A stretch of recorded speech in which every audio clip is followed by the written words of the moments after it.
Hello guys! So ngayon po andito kami sa Barangay Sipalok ng Sibutad.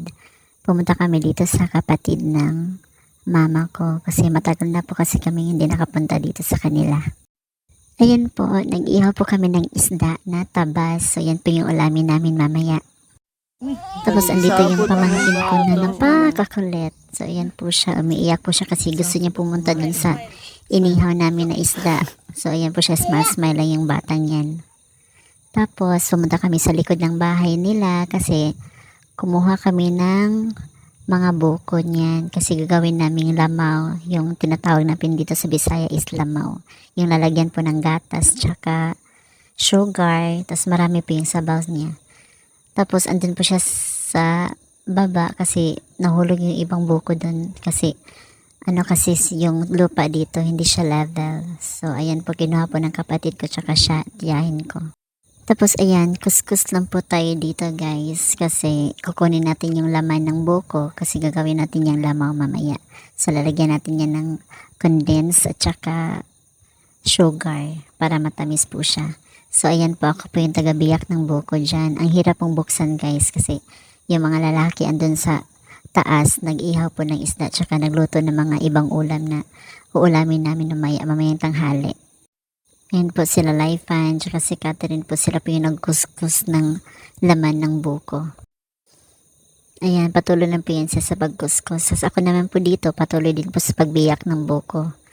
Ayan, marami-rami din po yung nabiyak ko na buko dito guys. Ang hirap pagbukas ng buko talaga. Ang tigas-tigas, ayan po. Ubos na po yung lakas ko dyan guys. At ayan, patuloy po silang nagkuskus ng laman ng buko. Kasi ako yung taga-biyak, tapos sila din po yung taga-kuskus. Dito na naman yung makulit kong pamangkin. Ayan po siya. Naglalambing po yan siya kasi napakakulit talaga. Pag napagalitan mo, iiyak na yan. Kaya ayan, naglalambing, smile lang po yung batang yan. Ayan, patuloy lang po sila sa pagkuskus ng buko. Tapos ito yung nakuha namin. Mga 3 pitchel yung nakuha namin. Ayan, ang dami, diba? Kasi pag di namin to naubos, dalhin naman namin to sa bahay namin. Ilalagay sa ref. Tapos ayan yung inihaw namin na isda, yung tabas tsaka sambagon. Yan yung sambagon na tawag namin sa Bisaya. Hindi ko alam kung anong Tagalog ng sambagon guys.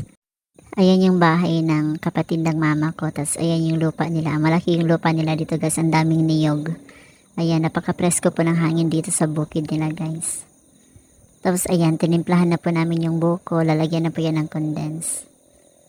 So ayan po, minimix na namin yung condense para matamis na po siya. Tapos ayan, kakain na po tayo. May tinola tayo, may inihaw, may seashell. Ayan po yung inihaw natin na isda kanina. So kakain na po tayo dito guys kasi tanghali na po ito. Gutom po tayo sa pagkuskus ng buko dun sa likod ng bahay ng tiyahin ko. Pagkatapos po natin kumain guys, ayan, pahiga-higa po tayo dito sa labas kasi malilim yung lugar dito kasi maraming niyog. So dito tayo sa malilim na lugar nakahiga. Tapos mahangin kasi dito sa labas kasi dun sa loob ng bahay nila. Kaya dito tayo nagtambay. Ayan yung mga niyog ng tiyahin ko. Meron pa yan dun sa likod. Marami pa yan guys. Malaki kasing lupa nila dito. Kaya ang daming tanim nila na niyog. At ayan naman yung napakakulit kong pamangkin. Ayan. Sabi niya mag-swing-swing daw siya parang monkey. Sabi niya monkey swing-swing. So ayan po siya. Napakakulit po ng batang to. So masayahin po yan siya guys. Pero pag pinagalitan mo, iiyak na yan siya. Kaya ayan, pinabayaan na namin siya kung anong gagawin niya dyan sa motor cab na yan. Ayan, pabitin-bitin lang po yan siya dyan guys. At ayan na nga po, kasi hapon na to guys. Uuwi na po talaga tayo. Ayan, andun na po sila papa, nakasakay na po sa motor cab. Tapos kami magmumotor, single lang po kami niyan lahat.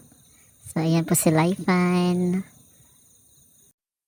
Tapos yan po sa likod si John Carlo. So ayan, uuwi na po tayo. Andun sila Tia Ibim sa likod. So bye po ya. See you po next time. Babalik po kami ulit dito. So yun lang po guys. Thank you for watching.